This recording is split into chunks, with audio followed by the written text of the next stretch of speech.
I'm either back with my dad or I'm home for good, and this video is just something to end it off. I want to first talk about and fill, I guess, everyone in, if I am back with my dad, really everything that has gone on with my dad, and I guess as short as possible. The biggest thing I think is the sexual abuse he's done to me. And when I say that, of course he hasn't touched me in a way sexually, but he has hinted at sexual things, like he gave me sexual magazines. And then when I asked him what these were for, he said that I know what 15-year-old boys think about, incenting that they were to be used for masturbation. But then in the same breath, I was in my bathroom and he was listening in on what I was talking about. I can't go anywhere in my house without having the fear that he's watching me, that he's looking for me, that he's looking for something about me, that he's searched me before. I mean, pretty much anytime I come home late, he'll search me. And it's terrible. I feel like a prisoner in my own home. And then he tries to talk to me like he hasn't done anything, and act so caring when he clearly doesn't. So I guess the biggest thing for me is listening to people say, well, my counselor said this, well, I think your dad just doesn't something. I asked him, what do you think about my dad? And do you think he's a good parent? And he said, I think your dad's doesn't understand, or something like that. And it's crazy to me to listen to people say that, oh, your dad's a good dad, or your dad's trying, when he's clearly not. He's hurt me so bad. He's made me disappointed in myself, depressed in myself. He's made me suicidal. This whole divorce thing in general has made me suicidal. Coming to there and then having the constant thing of, you're not allowed to talk to your mom, you're not allowed to be with your sister, and then the constant him breathing over my back. He's one of the reasons why I cut myself, and it was terrible.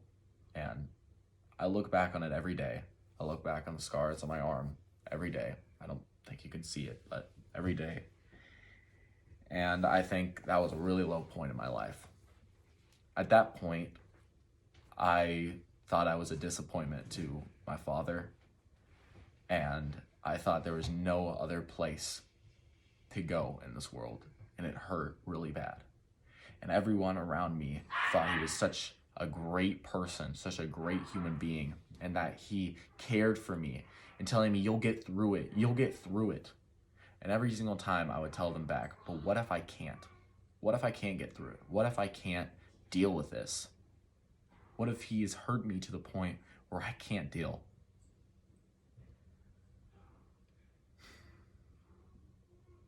I've contemplated suicide extremely bad. And I think it's wrong for a kid to be asked to deal with that on a daily basis by people that are supposed to be counseling him. People that are supposed to be doing the right thing for him, like the judge, like my counselor, like everyone. I think it is wrong that people are deciding fates that are hurting me, that are hurting a kid in general. I think it's wrong. They talk all this stuff about courts are truth, and this is justice. This is not justice. Just because of something someone said, or because I went somewhere, I went camping, or because someone said something, that I did drugs, you're going to take me away from my mom? That's wrong. That is wrong. And you put me with someone that before this barely had any visitation, and I wanted nothing to do with. Why do you think that is? Because I'm being told what to say? Because I'm being forced to do this? Why would I try so hard to get away if I didn't think he was bad? Why? It makes no sense. The court system is wrong, and they're dumb. Dumb to believe a man who's a narcissist, and who, from the start, he got me, and hopefully to the end, has hurt me to the core.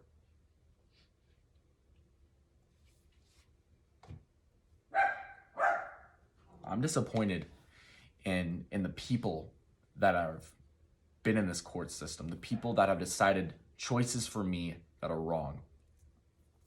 Like Judge Breeding. She came to this court and did nothing for the first, I don't know how many times. And then once she had a little slim to believe that my mom was bad, she jumped on it. Once someone else said that she was bad, someone that was friends with the man that assaulted me with a deadly weapon. Once a man who was friends with the man that assaulted me with a deadly weapon accused me of doing drugs, that was when I was taken. That was when. It wasn't before. It wasn't after. It was because I didn't want to go with my dad that I'm here, that I've had to go through all this shit. Is that right? Is that just? Because I don't have any rights? Because I'm a 15-year-old? I'm a kid? I'm a kid, so I don't have any rights? All this stuff about everyone's equal. All lives matter. Not kids. You don't hear anyone standing up for kids, saying this is wrong. Kids in divorce, kids in general, going through a bunch of shit in their lives. No one stands up for them. You barely hear it. I think it's wrong. And I think you need to take the courts, you need to take a hard look of the choices they have made and realize it is wrong. And maybe they should listen to the person who has been parented by